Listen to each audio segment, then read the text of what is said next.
हरि ओम तत्सत्। हरि ओम नमो नारायणाय। हरि ओम नमो भगवते वासुदेवाय।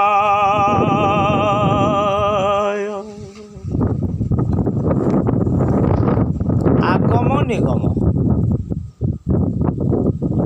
आगम हेला विभिन्न कल्पकल्पांतरे जुग जुगांतरे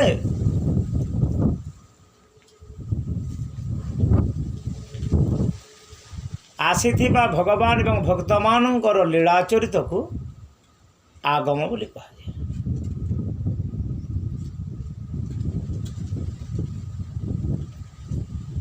ये पुराण बहुत प्राचीन।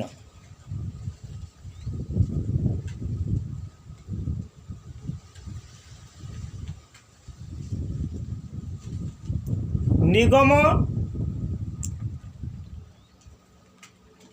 नितरान सर्वान तत्पान गामयति। शीघ्र प्रत्येक प्रकार तत्व को जे दान करे, जीव तत्व, ब्रह्म तत्व, जगत तत्व, माया तत्व, ये चारोटी तत्व को जे दे पारे ताकू वेद बोली कहुए। अति शीघ्र नितराम। श्रुति और स्मृति। श्रुति हेउछि वेद, वेद को शुणा जाए, किंतु भगवान तो वेद सेते शुणु नथिले। गोपी मानकर गाली जिमिति शुणु। गोपी माने गाली देले भगवान जेते आग्रह रे तांको गाली को शुणंती, वेद को सेते शुणु नथिले। कि बा संस्कृत कि प्राकृत से भावग्राही जगन्नाथ। गाली शुणी गोपी मुखे, वेद न शुणे सेते सुखे। गोपी मानकर मुखरे गाली शुणती भगवान जेतिकी, वेद को सेते सुखरे शुणती। वेद मंत्र तो कहती बहुत किसी भिक्षा करती, शेष कहती मह्यम दत्पा ब्रजत ब्रह्मलोक। वेदमाता ब्रह्मलोक पर्यंत जापारती, जाकू बरदा बोली कहूँ, बरदात्री। ब्रह्मलोक पर्यंत जे जापारुछंती से ब्रह्मलोक को नहीं पारे। वेदर मंत्र अच्छी न तद भाषयति सूर्यो न तत्र सूर्य भाति न चंद्र तारकम नेमि विद्युत भाति कुतयामग्नि तमेव भाति मनो भाति सर्वम तस्या भाषा सर्वविदम विभाति। तांकरी आभासरे समते आभासित, केही तांको पाखरे तांकर निज प्रकाश प्रभाव प्रकाश करि पारंतिनी। एडा तांको बोली कहा जाइछि। से किए? वेद अखिलम धर्म मूल। वेद अखिल किंतु निखिल नुह। धर्म होछि मूल। धर्म होछि मूल। आ धर्म तीन भाग विभक्त। मनुष्य पक्षरे मानव धर्म, मुमुक्षु धर्म एवं भागवत धर्म। आउ धर्म नहीं। एरा प्रत्येक मानव मानंग पाए। जीवर धर्म अच्छी, दान धर्म अच्छी, नारी धर्म अच्छी, ब्रह्मचर्य धर्म अच्छी, गृहस्थार धर्म अच्छी। समस्त धर्म रे बंधा ना।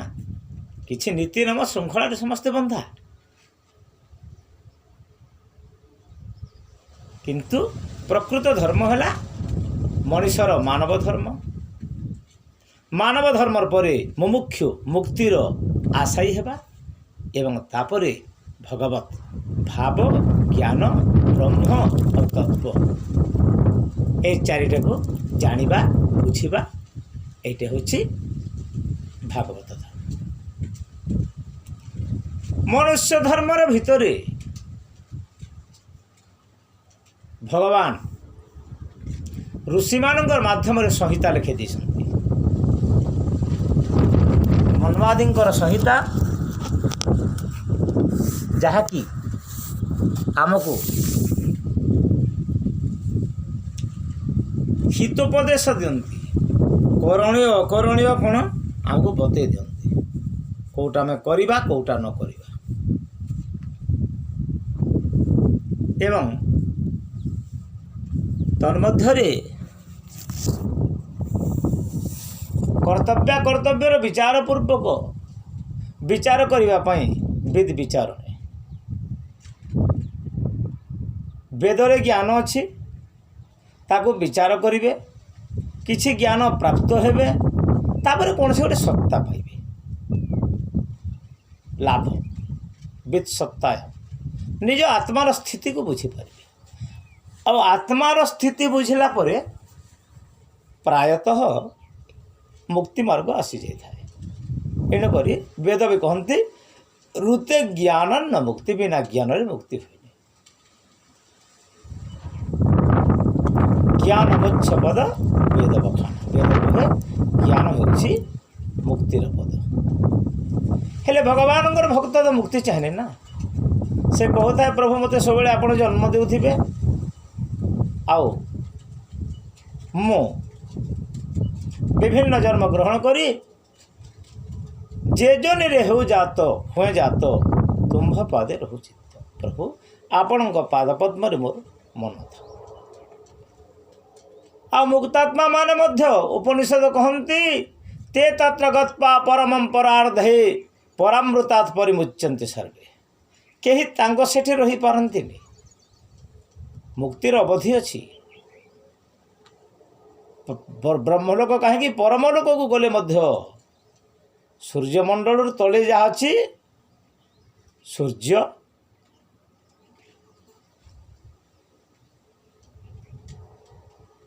ସୂର୍ଯ୍ୟାଦି 4 ଋଷିଙ୍କୁ ବ୍ୟାସ 4ଟି ବେଦ ଦେଲେ ଭାଗ କରି, 28ଟି ଦର୍ଶନ ବ୍ୟାସ ରଚନା କଲେ, ପୁରାଣ ରଚନା କଲେ, 88 ପୁରାଣ ବିଭିନ୍ନ କଳ୍ପର, ଏବଂ ତାପରେ ଏଥିରେ ତାଙ୍କ ମନ ସ୍ଥିର ନ ହେବା ଦ୍ୱାରା ଦୁଃଖିତ ହୋଇ ବସିଥାନ୍ତି। ନାରଦ ଆସିଲେ। ନାରଦ କହିଲେ ଭଗବାନଙ୍କ ହୃଦୟର ଚରିତ୍ର ତୁମେ ଲେଖିନ, ତୁମେ ବ୍ୟାସ ଭଗବାନ, ବେଦ ତ ତୁମର ସୃଷ୍ଟ, ତୁମର ତିଆରି। ଶ୍ରୁତି ତ ଋଷିମୁନିମାନେ ଲେଖିଛନ୍ତି, ସଂହିତାମାନେ ଲେଖିଛନ୍ତି। ଆଗମ ନିଗମ ଶାସ୍ତ୍ର ଯାହା ଅଛି ମଣିଷକୁ ଶାସନ କରିବା ପାଇଁ। କୌଣସି ଶାସ୍ତ୍ର କାହାକୁ ଭୁଲ ପରାମର୍ଶ ଦିଅନ୍ତିନି। ଅନେକ ପୁରାଣ ଲେଖିଲେ, ପ୍ରାଚୀନ କଥା ଲେଖିଗଲେ। ହେଲେ ହେ କୃଷ୍ଣଦେବାୟନ ବ୍ୟାସ ମହୋଦୟ, ଭଗବାନ କୃଷ୍ଣ, ଆପଣ ତ କୃଷ୍ଣ, ଅର୍ଜୁନ ମଧ୍ୟ କୃଷ୍ଣ, ଗୋପୀମାନଙ୍କର ପ୍ରିୟ ବି କୃଷ୍ଣ ଏବଂ ନାରାୟଣ ବି କୃଷ୍ଣ। ଆପଣ କୃଷ୍ଣଙ୍କର ଚରଣ କମଳରେ, ଅର୍ଥାତ୍ ଆପଣଙ୍କର ଚରଣ କମଳରେ ଆପଣ ଜ୍ଞାନର ଅବତାର, ପରିପୂର୍ଣ୍ଣ ଅବତାର ହେଉଛନ୍ତି ଭଗବାନ କୃଷ୍ଣ। ଅଂଶ, ଅଂଶାଂଶ, ଆବେଶ, ପରିପୂର୍ଣ୍ଣ, ପୂର୍ଣ୍ଣତମ ଏବଂ ପୂର୍ଣ୍ଣାବତାର। ପରିପୂର୍ଣ୍ଣ ଅବତାର ପରମ ବ୍ରହ୍ମ ସଚ୍ଚିଦାନନ୍ଦ କୃଷ୍ଣ। ଅନ୍ୟ ଅବତାର ଗୁଡ଼ାକ କିଏ ଯୁଗାବତାର, କିଏ ଗୁଣାବତାର, କିଏ କଳ୍ପାବତାର, କିଏ ଶକ୍ତି ଅବତାର, କିଏ ଜ୍ଞାନାବତାର। ଏତେ ଚାଂଶ କଳା ପୁଂସ କୃଷ୍ଣସ୍ତୁ ଭଗବାନ ସ୍ୱୟଂ। କୃଷ୍ଣଙ୍କର ଚରଣ କମଳରେ ରୂପ ଚିନ୍ତା କରି, ଗୁଣ ଚିନ୍ତା କରି, ତାଙ୍କର ମାଧୁରୀକୁ ଚିନ୍ତା କରି ଅଖଣ୍ଡ ସମାଧି କର। ତାପରେ ତୁମେ ଯୁଗ ଯୁଗାନ୍ତ କଳ୍ପକଳ୍ପାନ୍ତର এই অসৃষ্ট ভাগবতକୁ ସଂକଳନ କରିବ। ଭାଗବତ କାହାରି ଦ୍ୱାରା ତିଆରି ନୁହଁ। ବ୍ୟାସ ତାପରେ ସମାଧି ଯୋଗରେ ପ୍ରବିଷ୍ଟ ହୋଇ ଅଚଳା ଭକ୍ତି ମାର୍ଗ ମାଧ୍ୟମରେ ଭାଗବତ ଗ୍ରନ୍ଥ ଲେଖିଲେ, ସଂକଳନ କଲେ ନିଜେ। ବ୍ୟାସ ସଂକଳିତା ଭାଗବତ। ଏବଂ ଭାଗବତ ଏମିତି ଗ୍ରନ୍ଥ, ଭାଗବତରୁ ସବୁ ଧର୍ମର ଆରମ୍ଭ ଏବଂ ଭାଗବତରେ ସବୁ ଧର୍ମର ଶେଷ। ସବୁ ଦୀକ୍ଷା, ସବୁ ସମ୍ପ୍ରଦାୟ ଭାଗବତକୁ ସମସ୍ତେ ଜାଣିବାର ଚେଷ୍ଟା କରନ୍ତି, ଜାଣନ୍ତି, ମାନନ୍ତି ଏବଂ ପାଳନ ବି କରିଥାନ୍ତି। ଆଜି ଆମେ ଭଗବାନ କୃଷ୍ଣଦ୍ୱୈପାୟନ ବେଦର ଋଚା ଗୁଡ଼ାକ ସ୍ତୁତି କରନ୍ତି ଭଗବାନଙ୍କୁ। ବୃହଦୁପଲ 28-29ଟି ସ୍ତୁତି ଅଛି ବେଦ ସ୍ତୁତି। ବୃହତ୍ ଉପଲବ୍ଧ ଯଜ୍ଞ ମାର୍ଗରେ ଭ୍ରମେ, କର୍ମ ମାର୍ଗରେ ଭ୍ରମେ, ଉପାସନା ମାର୍ଗରେ ଭ୍ରମେ, ଜ୍ଞାନ ମାର୍ଗରେ ଭ୍ରମେ, ବେଦମାନେ ପ୍ରଭୁଙ୍କର ଅନ୍ତ ପାଇଲେ। କାରଣ ଏ ଅଖିଳ ନିଖିଳ ନୁହଁ। ବ୍ରହ୍ମାଣ୍ଡ ମାଳ ମାଳ ହୋଇ ଜାଲୁମ ମୂଳେ ଦୌଡ଼ୁଥାଇ ଭଗବାନଙ୍କର ଗୋଟିଏ ଗୋଟିଏ ଲୋମକୁ ପରି ଗୋଟିଏ ଗୋଟିଏ ବ୍ରହ୍ମାଣ୍ଡ ଅଛନ୍ତି। ଏମିତି ସୌର ଜଗତ ଲେଖନ୍ତି ଯଦୁମଣି, ଯାର ଲୋମ ମୂଳ ଲତା ଆଳ ବାଳ ସଦୃଶ ବ୍ରହ୍ମାଣ୍ଡ ମଣ୍ଡଳ। ତାଙ୍କୁ ବ୍ରାହ୍ମଣମାନେ ପ୍ରଥମେ ଅଙ୍ଗୁଷ୍ଠ ମାତ୍ରମର ବିତୁଲ୍ୟ ରୂପମ ବୋଲି ଆଙ୍ଗୁଠି ଆକାରେ ତୁଳସୀ ବୃକ୍ଷର ମାଟିକୁ ଆଣିକି ଚିତା କରୁଥିଲେ। ଲଲାଟ ପ୍ରଦେଶରେ ଭକ୍ତି ସ୍ୱରୂପିଣୀ ମା ତୁଳସୀଙ୍କର ରଖୁଥିଲେ ଏବଂ ଭଗବାନଙ୍କର ଭକ୍ତି ପ୍ରାପ୍ତି ହେଉଥିଲେ। ବ୍ରଜମଣ୍ଡଳରେ ବ୍ରଜାଙ୍ଗନା ମାନେ ଯେତେବେଳେ ଭଗବାନଙ୍କ ପାଇଁ ସବୁକିଛି ପରିତ୍ୟାଗ କରିଦେଇ ଭଗବାନଙ୍କର ବହୁତ ବଡ଼ ଭକ୍ତା ହୋଇଗଲେ, ପ୍ରେମୀ ଭକ୍ତା ହୋଇଗଲେ। ଭଗବାନ କହିଲେ, ଆଶା ମୋହ ଚରଣ ଋଣ ଯୁଷ୍ମଦାଭି ନ ପାର ଏହମ୍, ମୁଁ ତୁମମାନଙ୍କର ଋଣ ଶୁଝି ପାରିବିନି ବୋଲି ଭଗବାନ ଗୋପୀମାନଙ୍କର ପାଦ ଧୂଳିକ ସର୍ବାଙ୍ଗରେ ବଳି ହେଲେ। ସେଇଦିନଠାରୁ ଗୋପୀ ତିଳକରେ ଏ ନାରାୟଣଙ୍କର ଚତୁର୍ଦ୍ଧାମୂର୍ତ୍ତି ନାରାୟଣଙ୍କର ଚତୁରାଙ୍ଗୁଳ ନାରାୟଣ ଚିତା ଏବଂ ବ୍ରାହ୍ମଣମାନଙ୍କର ସାବିତ୍ରୀ ପ୍ରଦାନ ପୂର୍ବରୁ ଯେଉଁ କଶ୍ୟ ପଶ୍ୟ ତ୍ରାୟସମ ଜାମଦଗ୍ରେ ତ୍ରାୟସମ ଯଦ୍ଦେବାନମ ତ୍ରାୟସମ ତନ୍ମେ ମସ୍ତୁ ତ୍ରାୟସମ ଯଜ୍ଞର ବିଭୂତି କିମ୍ବା ଭଗବାନ ଶଙ୍କର ମଶାଣୀର ଭସ୍ମକୁ ତ୍ରିପୁଣ୍ଡ ରୂପରେ ଧାରଣ କଲି। ଭଗବାନ ଶଙ୍କର କହୁଥିଲେ, ମାଏ ଓଙ୍କାର ହୁଁ। ଓଙ୍କାର ଗୋଟିଏ ଭଗବାନଙ୍କର ବିଭୂତି, ରାମ ବି ବିଭୂତି, ଏପରିକି ବାସୁଦେବ ମଧ୍ୟ ବିଭୂତି। ବୃଷିଣ ନାମ ବାସୁଦେବ ଅସ୍ମି ପାଣ୍ଡବା ନାମ ଧନଞ୍ଜୟ। ମୁଁ ଏ ବୃଷି ବଂଶରେ ବାସୁଦେବ ଅଟେ ଆଉ ପାଣ୍ଡବମାନଙ୍କର ମଧ୍ୟରେ ଧନଞ୍ଜୟ ଅଟେ ବୋଲି ଅର୍ଜୁନକୁ ଯୁଦ୍ଧ କ୍ଷେତ୍ରରେ ଭଗବାନ କହିଥିଲେ। ମାସା ନାମ ମାର୍ଗ ଶୀର୍ଷହମ ଋଷୁନା ଋତୁ ନାମ କୁସୁମା କର। ଏହିସବୁ କହିକରି ଶେଷରେ କହିଲେ, ବିଷ୍ଟିଭ୍ୟାହମ କୃତମ କୃଷ୍ଣ ଏକାଂଶେନ ସ୍ଥିତ ଜଗତ। ତୋତେ କେତେ କହିବି ଅର୍ଜୁନ, ମୋର କୌଣସି ଗୋଟିଏ ଅନୁସାରେ ଏଇ ଅଖିଳ ଜଗତ କଥା ମୁଁ କହୁନି, ନିଖିଳ ଜଗତ କଥା କହୁଛି। ନିଖିଳ ଜଗତ ସମଗ୍ର ପରିବର୍ତ୍ତନଶୀଳ ଦୁନିଆ ଆବ୍ରହ୍ମଣ ଭୁବନାଲୋକା, ବ୍ରହ୍ମଲୋକରୁ କୀଟଲୋକ ପର୍ଯ୍ୟନ୍ତ ଯାହା ଦୃଷ୍ଟ ଅଦୃଶ୍ୟ ଚର ଅଚର କ୍ଷର ଅକ୍ଷର ଅଣାକ୍ଷର ଜ୍ୟୋତି ଅଜ୍ୟୋତି ଏଇସବୁ ମୋର ଗୋଟିଏ ଅନୁସାରେ ରହିଯାଏ ରେ ଅର୍ଜୁନ, ମୋର ଗୋଟିଏ ଅନୁସାରେ ରହିଯାଏ ବୋଲି। ଏବଂ ଅର୍ଜୁନଙ୍କୁ ପ୍ରମାଣ ମଧ୍ୟ ଦେଖେଇଥିଲେ, ବିଶ୍ୱରୂପ ମଧ୍ୟ ଦେଖେଇଥିଲେ ଭଗବାନ।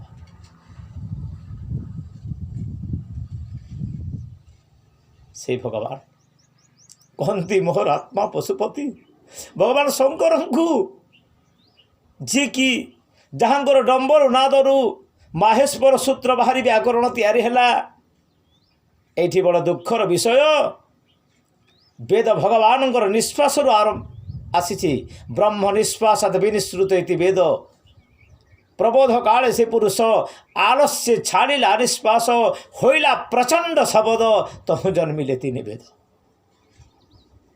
ଏବଂ ଭଗବାନଙ୍କର ପୁତ୍ର ବ୍ରହ୍ମା, ବ୍ରହ୍ମାଙ୍କର ପୁତ୍ର ରୋଦନ କରିବାର ରୁଦ୍ର ହେଲା। ସେଇ ରୁଦ୍ର ହେଲେ ଭଗବାନଙ୍କର ଆତ୍ମା। ଯୋଗାରୂଢ଼ ପୁରୁଷ ଶିବ, ଶିବ ଯୋଗେଶ୍ୱର। କିନ୍ତୁ କୃଷ୍ଣ ଯୋଗର ଈଶ୍ୱର ବି ନୁହନ୍ତି କି ଯୋଗୀମାନଙ୍କର ଈଶ୍ୱର ନୁହନ୍ତି। ଯୋଗୀମାନେ ତାଙ୍କର ବ୍ରହ୍ମସ୍ୱରୂପ ଜ୍ୟୋତିକୁ ଦର୍ଶନ କରନ୍ତି। କୃଷ୍ଣଙ୍କର ବହିର୍ଜ୍ୟୋତି ଅଛି, ଅନ୍ତର ତାଙ୍କର ଭିତରେ ଆଲୋକ ନାହିଁ କି ଅନ୍ଧାର ନାହିଁ। ତାଙ୍କର ବହିର୍ଜ୍ୟୋତିରେ ଏ ଅଖଣ୍ଡ ବ୍ରହ୍ମାଣ୍ଡ ମଣ୍ଡଳ ଓଙ୍କାରମୟ ଜଗତ, ଅକ୍ଷରରୁ ଅଣାକ୍ଷର, ଅକ୍ଷର ସେ କେବେ କ୍ଷରିତ ହୋଇ ଆସନ୍ତି ନାହିଁ। ସେ ଅଣାକାର ଅଟନ୍ତି, ନିରାକାର ଅଟନ୍ତି, ଆକାରହୀନ ଅଟନ୍ତି। ଅଶେଷ ଆକାର ସାକାର ସ ଆକାର ପରମାତ୍ମା ଆକାର ଧାରଣ କରି ଅବତରିତ ହୋଇ ଆସନ୍ତି ସଂସାରକୁ ଭକ୍ତର ହିତେ। ଭକତ ଉଦ୍ଧାରିବା ଅର୍ଥେ ବ୍ରହ୍ମ ପ୍ରକାଶେ ନିଜ ଅଂଶେ, କିଛି ଅଂଶ ନେଇ ଭଗବାନ ସଂସାରରେ ପ୍ରକାଶିତ ହୁଅନ୍ତି। ଦର୍ଶନ ଶାସ୍ତ୍ର କହନ୍ତି, ଲୋକପଥ ଲୀଳା ତୁ କୈବଲ୍ୟମ ଏକାକୀ ନରମତେ। ସେ ଏକା ରହିପାରନ୍ତି ନାହିଁ, କିନ୍ତୁ କୈବଲ୍ୟ କିଏ ବଡ଼? कैवल्य सीमार से रहती नियंगिरी संगी तांकर निजर नाही पर नाही शत्रु नाही मित्र नाही पाप नाही पुण्य नाही दिन नाही राति नाही हानि नाही लाभ नाही भल नाही मंद नाही से अवतरित ही आसंती अब उपपद त्रुतारण प्लावन हुए धातुर अवतार शब्द निष्पन्न हुए प्रकट हो आसंती प्रत्यक्ष आसंती वेदरे तीन प्रकार प्रमाण रहती प्रत्यक्ष परोक्ष अध्यात्म किंतु राम तर्क मन बुद्धिवाणी मनरे बुद्धि बाणी रे किंबा लॉजिक शास्त्र द्वारा राम को प्रमाणित करी हुए अतर्क्य मन तांको सेमक पहुँची पारे आवांग मन सगोचर प्रज्ञानम घनम सत्य ब्रह्म अनंत सत्य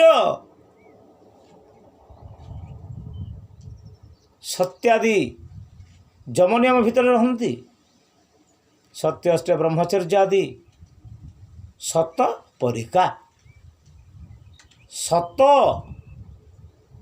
सतरे वेद पुराण उपनिषद रहती एवं सत होती भगवान कृष्ण एणुक तांको सच्चिदानंद रूपाय बोली कहा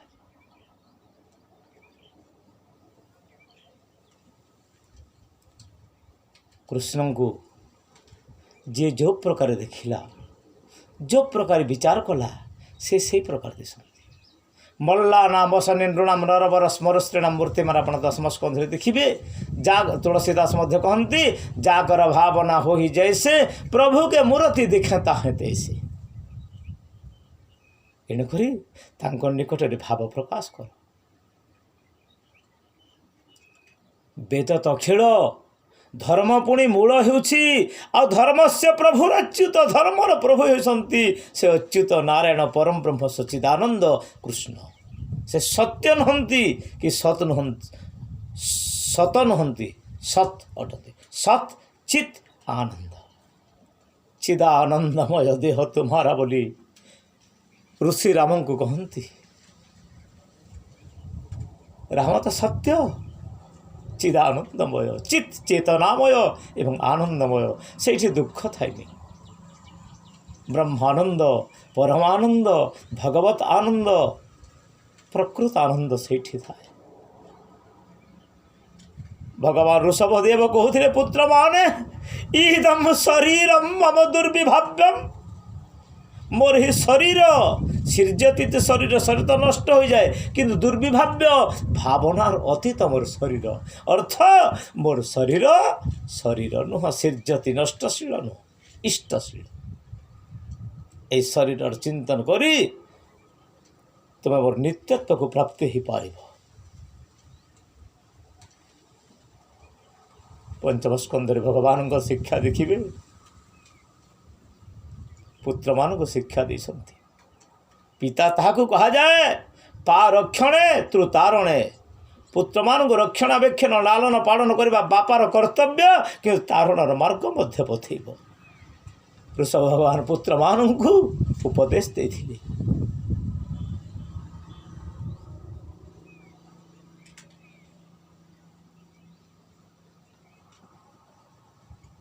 कहवा मध्य में अटकी जाऊँगी आपण मैंने भावुवे बाबा भावी चिंतिकी बहुत कहते अरे बाचाल परिका गपी गले भल हुए जहाँ कह तस्मात् शास्त्र प्रमाणन विचार पूर्वक कह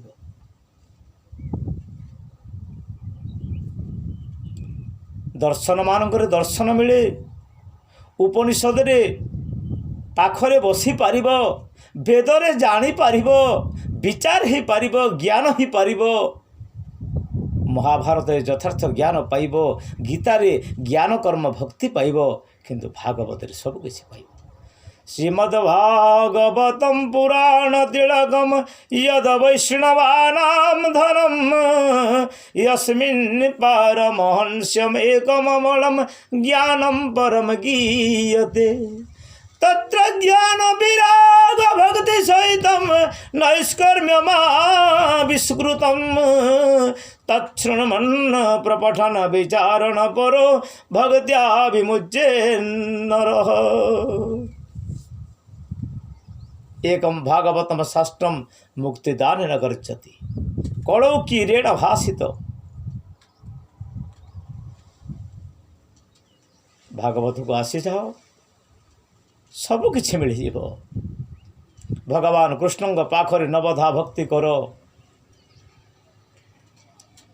वेदर त्रिगुण ओंकार को नवगुण रे शतरजतम रे उत्तम मध्यम मध्यम उत्तम मध्यम अधम उत्तम मध्यम जघन्य रूप रे भगवान यज्ञ सूत्र पिंधती वेद को ओंकार को। और वेद होछि भगवान वैराग्यर प्रतीक पीत वस्त्र। वैदिक यज्ञ करुथिले ऋषि माने। वेद पुस्तक तो से समय लेखा ही नथिला। हजार हजार वर्ष पर्यंत यज्ञ करुथिले एवं से यज्ञ कण सत्रम स्वर्गाय लोकाय स्वर्ग फल को बांछा करी करुथिले। वेदरे जुक्त हला गोटे कथा कौन इदं न मम एटा मोर नह एटा मोर न अर्थ फलर आशा रखिबनी। ब्रह्मलोक पर्यंत गति स्वर्गलोक पर्यंत से बांछा करथिले जो माने निष्कर्म भाव करती ब्रह्मलोक पर्यंत गति करती। किंतु वेद मंत्र परिस्पष्ट करती स्तुता मया वरदा वेद माता मते बहुत किसी सामग्री प्रजा पशु द्रविण आदि देकी तुम कौन कर ब्रह्मलोक को जाओ। ब्रह्मलोक को जी जापारती से ब्रह्मलोक को नहीं पारिनी। ब्रह्मलोक को जीवाई साधन जोग तपस्या बल त्रिकूट संधि ज्योतिर दर्शन करेंगे कुंडलिनी जागरण करेंगे सहस्रा चक्र ब्रह्मरंध्र को भेद करेंगे तापर जीवात्मा ब्रह्मलोक को जापर। साधन आवश्यक घोषा पाठरे होनी उच्चारण को आचरण में परिणत करंतु तापर जे ब्रह्मलोक को जाए। किंतु भगवान आश्रित होते भगवान जो लोक रखतु ना कहीं नाम आनंद नियो तांकर रूप रे आनंद नियो तांकर पूजा रे आनंद नियो तांकर स्तुतिबंधन आनंद नियो तांकर कीर्तन रे आनंद नियो तांकर तीर्थस्थल भ्रमण करी तांकर भक्तजन सहित मिसी भक्तमान उचिष्ट सेवन करी पादर धूली नहीं भक्ति भाव रे संसार रे परम शांति लाभ अति सहज और सरल उपाय।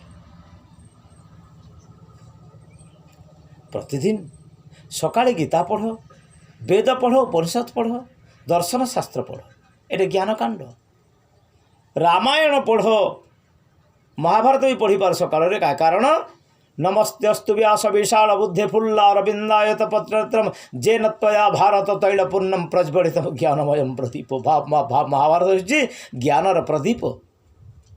ज्ञान प्रदीप कौन सी वेद उपनिषद रे जहाँ ज्ञान मिलबनी श्रीमद् महाभारत ग्रंथ रे 18टी पर्व रे आपण बहुत ज्ञान पाइबे। सेठु बोले बड़ ज्ञान नहीं कर्म करबा पाई रामायण समाज रे यथार्थ भाव रे परिवार सहित समाज सहित मिसिकी चलिबार सूत्र होछि रामायण। राम मर्यादा को लंघन करंतिनी प्रभु सत्यर अवतार से तांकर से पूर्ति मनर था भूमा प्रत्येक प्रकार मोर वांछा पूर्ण करती तांकर रूप को आपण जीवित चिंता करंतु। नीलांबुज श्यामल कोमलांगम सीता समारूपित वाम भागम भक्ति तांकर पाखरे रोपण कराइसंती पाणो महासायक चारुचापम नमामि रामं रघुवंशनाथम। दुर्बादल तनु द्युति तनु तरुणाब्ज नेत्रम हेमंबरवर विभूषणम विभूषणांगम कंदर्प कोटि कमनीय किशोर मूर्तिम पूर्तिम मोरर्थ भूमा जदभूमा तत्सुखम नाड़पे नास्ति।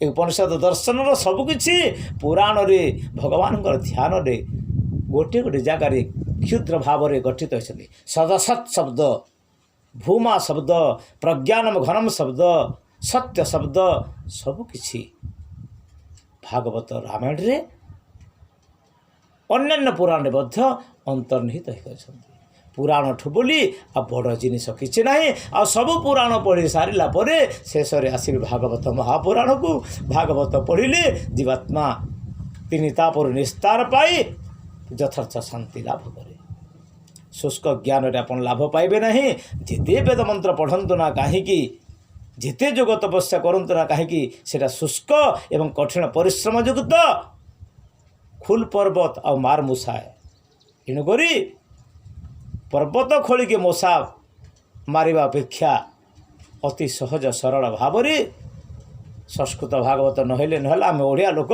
गोविंद गोविंद गोविंद पद गड़ुसी मकरंद से मकरंद पान करी हेले तरे ब्रज नारी से ब्रज नारी पयरे मन मोर निरंतरे मन मोर निरंतरे रहु हा कृष्ण बोली जीव जाऊ हा कृष्ण बोली जाऊ जीव मते उद्धर राधा धब एतिक ही प्रभु पाद तले शरण बसी नवाक्षरी छंदरे भागवत टिके बोलिले मन शांति आसीबो हरे राम राम राम हरे हरे हरे कृष्ण कृष्ण कृष्ण हरे हरे जय जगन्नाथ राधे श्याम सीताराम श्री राम जय जय राम पार्वती पते हर हर महादेव नमः शिवाय आदि प्रभुंकर कौन सी नाम रे मर्ता अमर्ता नाम मो नाम वेद मध्य नाम को कहूँ आउ अकार उकार मकार तीन भाग कले अजुगत अक्षरे ओम हुए जुक्त हो गले ओम हुए ओंटा भूल नुह ओं कहीं अनुस्वारं अम अंग अन ए तीन जाक एक प्रकार उच्चारण प्रायतः एणुक बालकम आम बालकम को बालकम लिखुचु अनुस्वारं देछु बालकं बोली कहवा कथा बालकम बोलुछु अर्थ प्रयोग पाई सीटा हंस हाँ हंस अंग अंग भंग अंग अन भगवन परमात्मन ये सब प्रकार भेद अलग एणुक ओम बोलतु कि ओंग बोलतु किसी पार्थक्य ना एटा भगवान गोटे विभूति राम जमी शस्त्रभृतामह ऋतुरे कुसुमाकर सरसामस्मि सागर सरसी मान मध्य मुझे बड़ सरसी सागर नक्षत्राणाम अहम शशि नक्षत्र मान मध्य मु चंद्र अटे देवगुरु मु बृहस्पति अटे कवि मान मध्य मु उषना अटे अर्थ शुक्र अटे भगवान कहते ना से सब गोटे माने आमर विभूति जोग अक्षर भितर भगवान कौन अक्षराणाम अकारुस्मी ये कृष्ण बोली कहनी राम बोली कहनी अक्षर मध्य अ को विकृत भाव उच्चारण करती हरियाणा को जी पाठ पढ़े कहते मैंने ए आ ई अ बोली कहती नहीं अशोक बोली डाकिबे किंतु पढ़ले बोले ए आ कहीपर मु तो हरियाणा रहे ना कहीं ना ए शब्द मध्य सनातन अक्षर तो लौकिका वैदिका सर्वा शब्द नित्य प्रत्येक शब्द नित्य किंतु मूल अक्षर होची अ आ ई उ ए जो शब्द गुड़ाक जो अक्षर रे परिस्पष्ट उच्चारण हुए अ आ ए उ ई ये सब स्पष्ट उच्चारण इंग्राजी मध्य ए आई ई ओ यू एट स्वरवर्ण इंग्राजी से माने ए को नियंती आमे ओ को न किसी पार्थक्य न यहाँ भाषा विकृत होगी विभिन्न भाषा बाहरी सब संस्कृति सनातन भाषा जीवर भाव प्रकाश करने जहाँ भितर बाहर सेटा सनातन एवं सनातन भाषा हूँ Sanskrit Sanskrit is mother of all language in universe मो भारतर कथा कहूनी प्रादेशिक कथा कहूनी समग्र पृथ्वीर जननी भाषार जननी हूँ संस्कृत और संस्कृत नथिले संस्कृति रहेनी एवं संस्कृत को धारण करूँ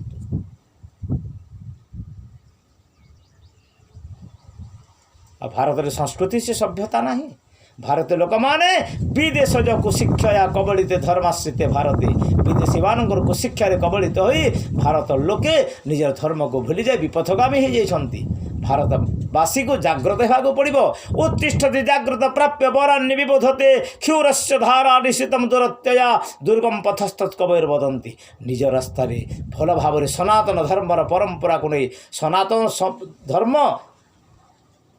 कुम्भीपटिया मैंने कहते आम अलेख महिमा धर्म सत्य सनातन आर्य मैंने कहते आम वैदिक धर्म सत्य सनातन अरे सत्य सनातन धर्म कौन सनातन शब्द अर्थ जानिस कि सना माने सत तन विस्तार सत्यर विस्तार जी करे सहीटा सनातन पुराण श्रुति स्मृति दर्शन उपनिषद ये माने समस्ते सत्यर विस्तार करती महामनीषी माने जहाँ लिखि जाइछन्ति सेटा मध्य सत्यर प्रचार एवं सत्य जड़े सत्कृष्ण सत चित आनंद केवल कृष्ण हेटंती आ बाकी जहाँ किसी सबू एटा सत कौटा आ कौटा सत्य असत्य किसी नह माया भी सत्य जगत भी सत्य जीव भी सत्य कुकर्म भी सत्य अकर्म भी सत्य कर्मर फल भी सत्य निश्चय फल भोग करने को पड़ो ना एणुक सत असत भल मंद पाप पुण्य विचार पूर्वक भल काम कर जातु वेद निर्देश दिखती मनुर्भव मनीष खोल पाइछ मनीष हो आम प्रथम मनीष होगा मुक्ति मार्ग को अन्वेषण करवा समीक्षा करवा निजक केते जन्म प्राप्त हो मनीष जन्म प्राप्त हो मनीष जन्म गलापर आ ज्ञान वैराग्य ये सब किसी आसबनी विचार आचार आसबनी प्रभु मनीष जन्म केमिति जीवात्मा निस्तार प्राप्त हो जन्म मृत्यु जंत्रण मुक्ति पाइब तार विचार करने आप अभिलाषा रखिए शुभेच्छा सुविचारणा तनु शुभेच्छा सुविचारणा तनु मनसा सत्वोत्पत्ति असंशक्ति पदार्थ भाविनी दुर्जग अवस्था धीरे धीरे करी अवस्था क्रमवर्धित हो भल गोटे भल को आपणिले आपण भितर दुई तीन मंद दूरे जाए और गोटे मंद को आपणिले अनेक भल गुण नष्ट हो जाए करी भल गुण को आपणिकी सद्गुण रे सदाचार रे सत्संग रे सत जी सच्चिदानंद विग्रह कृष्ण बाके बिहारी लाल तांकर भजन करी जीवन को सार्थक करंतु। हरे कृष्ण जय श्री कृष्ण। भागवत भगवान की जय।